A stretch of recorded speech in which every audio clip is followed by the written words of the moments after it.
अस्सलामुअलैकुम, welcome to solution vibes. उम्मीद करता हूँ आप सब खैरियत से होंगे।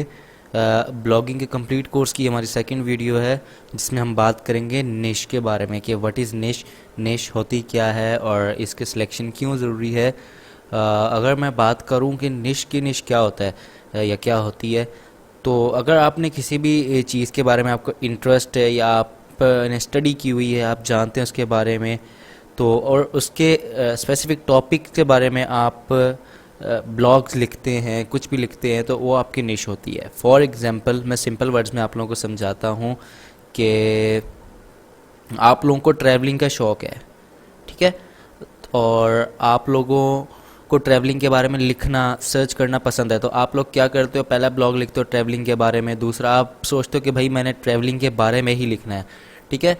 तो वो जो ट्रैवलिंग है वो आप लोगों की निश हो गई। सिंपली जो आप लोगों की ब्लॉग की कैटेगरी होती है ना, जब आप किस कैटेगरी में लिख रहे हो, जिस टाइप के ब्लॉग लिख रहे हो, जिस बारे में लिखते हो, जैसे आप ट्रैवलिंग के बारे में लिख रहे हो, तो वो जो ट्रैवलिंग है वो आप लोगों की निश हो गई है। मैं आप लोगों को मज़ीद समझाता हूँ। फॉर एग्जांपल निश क्या होती है, मैं अपनी वेबसाइट ओपन करता हूँ, जैसे blogrounders.com, ठीक है, ये मेरी वेबसाइट है। इसका लिंक मैं डिस्क्रिप्शन में पेस्ट कर देता हूँ, आप लोग इसमें जाके देख सकते हो कि क्या है निश, क्या होती है। सिंपली मैंने वैसे जैसे कहा कि आप लोगों की जो ब्लॉग की कैटेगरी है, जिसके आप स्पेसिफिक टॉपिक्स के बारे में आप लिखते हो, वो आप लोगों की निश हो जाती है। ये साइट ओपन होने में थोड़ा सा टाइम ले रही है, नेट स्लो है या तो ये ओपन हो जाए, 1 मिनट। और क्या हो गया, ये ओपन हो चुकी है।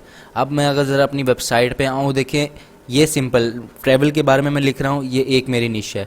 हेल्थ के बारे में मैं लिखता हूँ, ये मेरी एक निश है। टेक्नोलॉजी के बारे में मैं लिखता हूँ, ये मेरी एक निश है।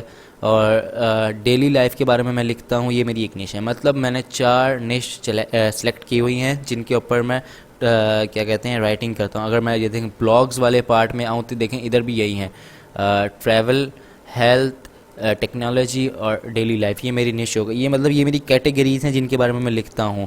अब निश की सिलेक्शन क्यों ज़रूरी है? निश की सिलेक्शन इसलिए ज़रूरी है कि अगर फॉर एग्जांपल आप ऐसी निश सेलेक्ट करते हैं कि जो आपने बस वैसे ही उठा ली, जो आपने सोचा कि मैं फॉर एग्जांपल मैं कुकिंग के बारे में लिखूँगा, और आपको उसके बारे में इतना नॉलेज नहीं है, तो आप इतना उसके बारे में नहीं लिख सकते, आप इतना कंटेंट उसके बारे में जमा नहीं कर सकते। रिलेटिव कंटेंट जो होता है, आप लोगों को जब उसके बारे में इतना पता ही नहीं है, इंटरेस्ट नहीं है, आपने बस वो वैसे सेलेक्ट कर ली थी। हाँ, अगर आप लोगों को जैसे ट्रैवल में इंटरेस्ट है, आप कहते हैं मुझे ट्रैवलिंग खुद पसंद है, मैं ट्रैवलिंग के बारे में सर्चिंग करता हूँ, मैं जानता हूँ बहुत सारे प्लेसेस को, आप उसे अपनी निश रखें जिसके बारे में आप बेटर कंटेंट जो है ना वो प्रोवाइड कर सकें।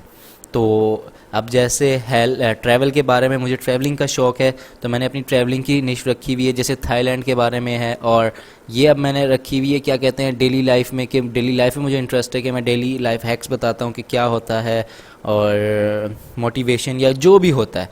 और जैसे हेल्थ रखी हुई है, एक्ने के बारे में कि ये क्या है, क्यों है, जिस तरह का मुझे शौक़ है। आप लोगों ने क्या करना है कि अपने शौक़, अपने इंटरेस्ट के मुताबिक, अपनी रिसर्च, अपनी स्टडी के मुताबिक आप लोगों ने नहीं सेलेक्ट करनी है, बिकॉज़ आप लोगों को फिर उससे रेलिवेंट जो इन्फॉर्मेशन होती है वो मिलती भी रहती है, और आप ख़ुद उसके बारे में सर्च कर सकते हैं और आप ज़्यादा बेटर लिख सकते हैं। तो ये था सिंपल सी डेफिनेशन और सिंपल सा डिस्क्रिप्शन उसका कि निश क्या होती है और इसका सिलेक्शन क्यों ज़रूरी है। तो इसी तरह मिलते हैं किसी और वीडियो में, थर्ड वीडियो में। तब तक के लिए अल्लाह हाफिज़।